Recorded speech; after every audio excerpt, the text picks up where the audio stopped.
Welcome to my channel vibes with coral. তোমরা কেমন আছো? আমি কিন্তু খুব ভালো আছি। আর আজ চলে এসেছি তোমাদের সাথে এক অন্য সুডে ব্লগ নিয়ে। আজকে আমার কল টাইম ছিল দুপুর 1টায়, আর আমি ছিলাম আমার বাড়িতে, অর্থাৎ শেয়ারা বাজার, যেখানে আমার বাড়ি। তো শেয়ারা বাজার থেকে চলে এসেছিলাম বর্ধমান বাসে করে। আর যেহেতু দুপুরে ছিল আমার কল টাইম, সেজন্য আমি ভেবেছিলাম যে আমি দুপুরে বাইরেই, অর্থাৎ বর্ধমানের যে কোনো রেস্টুরেন্টে এসে লাঞ্চ করব। আমার সাথে আমার ফ্রেন্ডও ছিল, তো সেই জন্য আমরা চলে এসেছিলাম C1-এ। আর C1টা এই জন্যই চুজ করেছিলাম কারণ C1 থেকে দিদি যে লোকেশনটা আমাকে দিয়েছে সেটা খুবই কাছে। তো ক্যান্টিনে গিয়ে আমি একটু ক্যান্টিনের ক্লিপ আর নিজেরও কিছু ছবি নিয়ে নিয়েছিলাম, কারণ বাইরে খুব একটা এখন বেরোনোই হয় না। আর যেটুকু তোমাদের সাথে শেয়ার করা হয় সবটাই শ্যুটের ব্লগ, মেকআপ সব কিছুই থাকে। তো সেই জন্য আমি নিজের কিছু ছবি তুলে নিচ্ছিলাম সেখানে।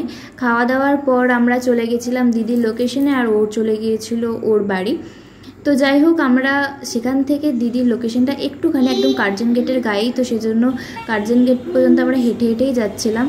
তো যাই হোক, কথা বলতে বলতে চলে এলাম একদম দিদির স্টুডিওতে। আর এই দেখো দিদির স্টুডিওটা কি সুন্দর গোছানো, আমার তো ভীষণ ভালো লেগেছিলো। সব থেকে ভালো লেগেছিলো স্টুডিওর পিছনে যে রাউন্ড করে যেই ফুলটা আছে না, এটা ভীষণ ভালো লেগেছিলো। আমার খুব ইচ্ছা করছিল যে এটাতে যদি একটা দোলনা থাকতো তাহলে আমি সেখানে দুলতাম। তারপরে এই যে দিদির অ্যাসিস্ট্যান্ট একটা দিদি, সে আমার চুলে ক্রিম্পিং করছিল আর আমরা দুজনে গল্প করছিলাম।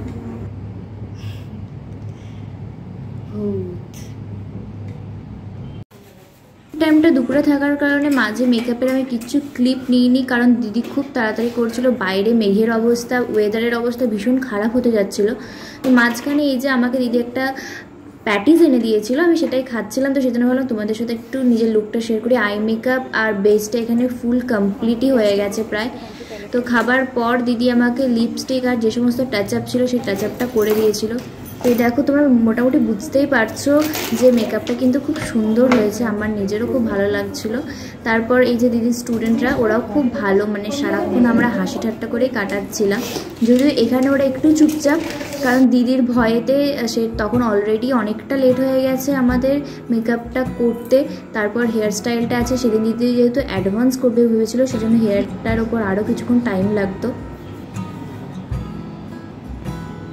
সত্যি বলতে মেঘাদি কিন্তু ভীষণ ভালো। আমি মেঘাদির ফটো দেখে ভেবেছিলাম যে মেঘাদি হয়তো খুব রুড হবে, বেশি কথা বলবে না, কিন্তু মেঘাদি কিন্তু সেরকম একদমই না। ভীষণ কথা বলছিল, ভীষণ মিশুকে, আর আমাকে তো ভীষণ ভীষণ ভালোবেসেছে। খুব ভালো লেগেছে মেঘাদির সাথে কাজ করে। আর সেদিন আমার ফার্স্ট টাইম কাজ ছিল। সত্যি বলতে আজ পর্যন্ত এমন কোনো দিন হয়নি যে কোনো মেকআপ আর্টিস্টের কাছেই গেছি আর আমার খুব ব্যাড এক্সপিরিয়েন্স হয়েছে। দেখো আজকে আমার কার সাথে বিয়ে হলো, দেখো দেখো, মেঘাদির সাথে বিয়ে হয়েছে। উলুটা কেউ দিল না, বিয়েটা করে হয়ে গেল আমাদের। উলুলু দিতে জানি না। বয়ফ্রেন্ডও হার্ট অ্যাটাক করবে, আমার বয়ফ্রেন্ডও হার্ট অ্যাটাক করবে। কি অবস্থা!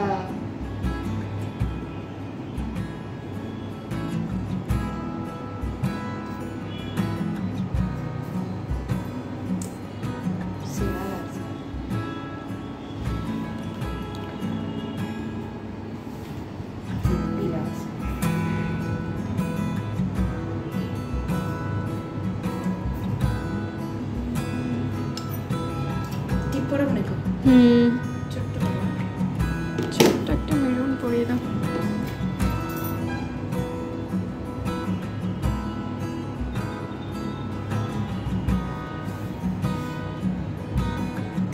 এ দেখি ওকে ওখানে এটা দিয়ে দাও।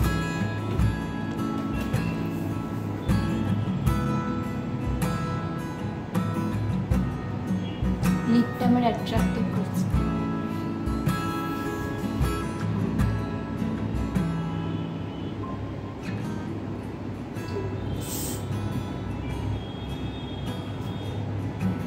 ব্যাকগ্রাউন্ডটা কিন্তু অতীব জঘন্য।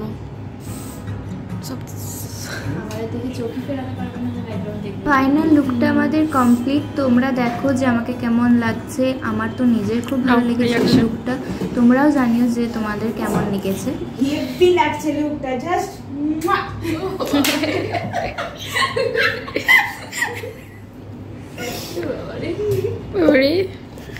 শ্যুটের বিটিএস আজকে নেওয়া হয়নি, কারণ তোমাদেরকে আগেই বললাম যে আমাদের ওয়েদার সেদিন খুব খারাপ ছিল, তো শ্যুট শেষ হতে অনেকটাই লেট হয়ে গিয়েছিল, তাই দিদি আমাকে নিজে বাড়ি পৌঁছে দিয়েছিল। তো থ্যাংক ইউ সো মাচ যে এতটা ভালোবাসা দেওয়ার জন্য। আর এই হলো আমার আজকে সারাদিনের ব্লগ। তোমাদের কেমন লাগছে আমার ব্লগ অবশ্যই কমেন্টে জানিও, আর যদি ভালো লাগে তাহলে লাইক, কমেন্ট অ্যান্ড সাবস্ক্রাইব করে দিও।